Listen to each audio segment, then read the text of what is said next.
অফুরন্ত নেয়ামতে সমৃদ্ধ মাস পবিত্র মাহে রমজান। সিয়াম সাধনার এই মাসে মহান আল্লাহ তাআলা তার বান্দাদের ইবাদতের প্রতিদান স্বরূপ বহু নেয়ামত দানের পাশাপাশি গুনাহ মাফের সুযোগ রেখেছেন।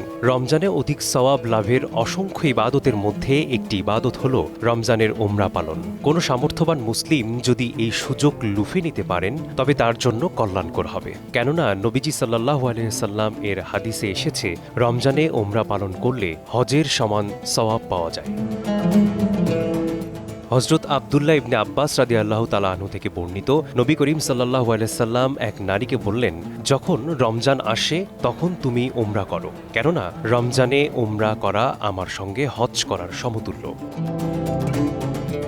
ওমরা পালনের অসংখ্য ফজিলতের কথা হাদিসে বর্ণিত রয়েছে। হযরত মুহাম্মদ সাল্লাল্লাহু আলাইহি সাল্লাম ইরশাদ করেন, এক ওমরার পর আরেক ওমরা উভয়ের মধ্যবর্তী সময়ের গুনাহের কাফফারা, আর মাবরুর হজের একমাত্র প্রতিদান হল জান্নাত।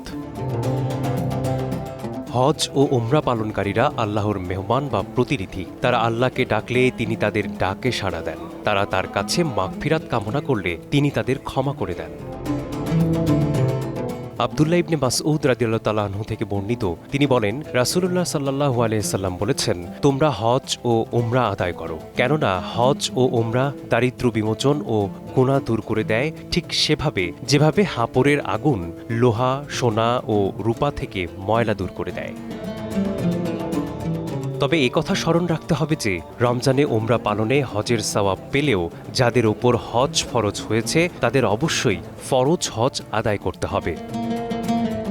মেসবাহুল আলিফ, সময় সংবাদ।